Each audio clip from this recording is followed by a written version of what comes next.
Everton 0, Liverpool 0 in the weirdest Merseyside derby ever.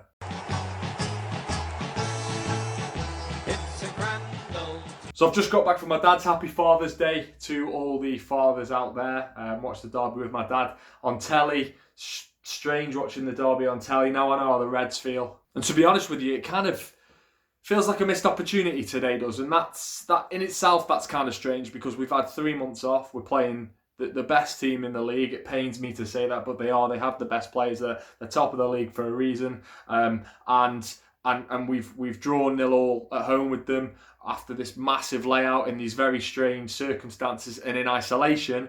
That's a good thing. But it just feels like a missed opportunity. Those 2 chances at the end from Tom Davies and Richarlison, and on reflection now, I kind of think that Everton could have won that game. But what was really, really promising to me, and what I take a lot of heart from, and I think this will carry over into the future for Everton, is our defensive setup today. That was the epitome of an Italian masterclass from Carlo Ancelotti. And how good was Seamus Coleman tonight? He rolled back the years for Everton.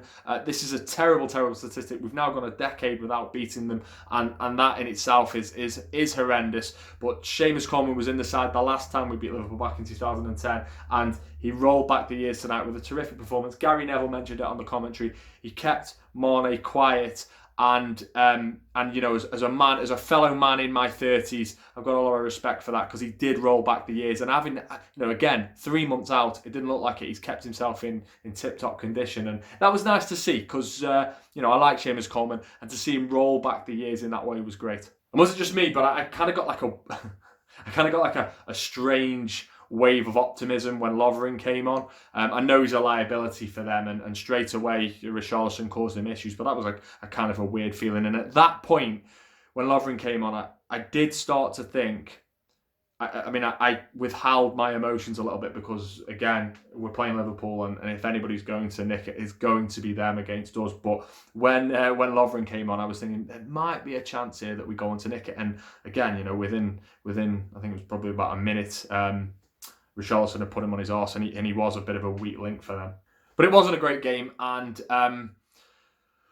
I did wonder. I said to my dad after about half an hour, I said, this is a completely different game than it would have been, than one that would have been played in normal circumstances back in March. And I think that's evident. I'm not thinking I'm saying anything. I don't think I'm giving you a revelation there. I think it's fair to assume that it would have been a different game. And I was thinking whether or not it's not clear to me whether or not it would have been a massive positive or a hindrance if we'd have had supporters in the stadium today. Now, hear me out on that. I think it's clear that, you know, as I said in my preview video before this match, I showed a clip from inside the ground last season.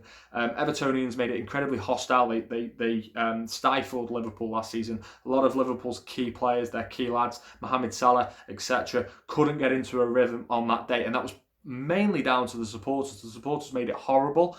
But with that said, if the supporters would have been in the stadium today, I don't think Everton could have applied the strategy that they did and sat in for as long as they did without maybe getting a little bit wrapped up by the supporters. I don't think the Gladys Street would have sat on that for as long as they did. I think we'd have probably tried to push them on a little bit, and that would have left gaps behind us, and we may have been caught out. Obviously, you know, it's all speculation, but it's not clear to me whether or not the fans being in the stadium was a positive. Fans not being in the stadium was a positive or a negative for Everton today. I mean, I feel aggrieved that we didn't win that game when I think about the chances that we had, especially, as I said, the one from Tom Davies onto the post and Richarlison's. But I think we, as Evertonians, have suffered so much at the hands of Liverpool, especially in the dying minutes. We've been battered by them.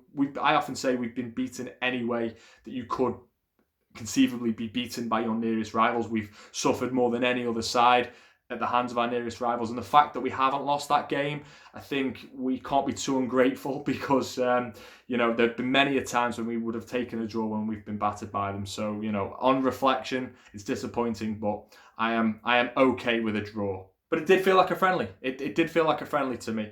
It just wasn't the same.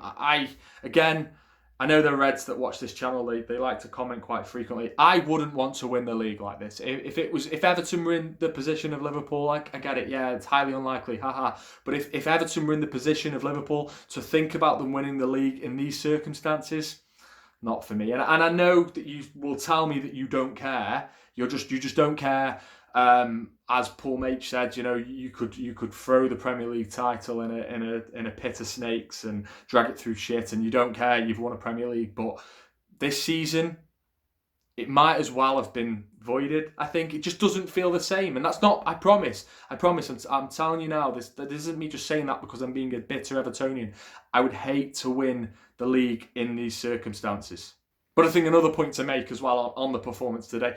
Someone said on the forum, on GrandOldTeam's forum, that was only the third time Liverpool haven't won this season. So again, let's think about that. And I think when we wake up tomorrow morning, we won't be that upset with a draw.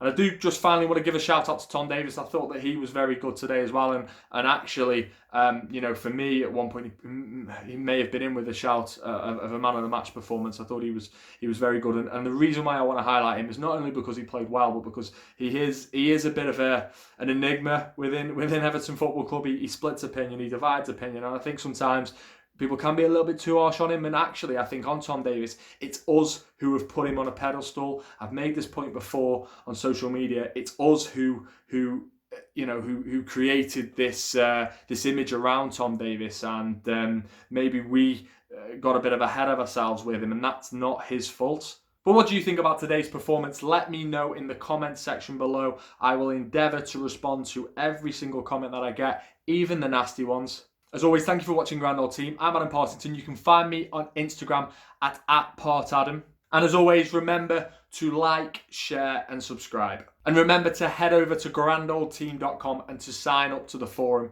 As always, I'll see you again next time. Up the toffees.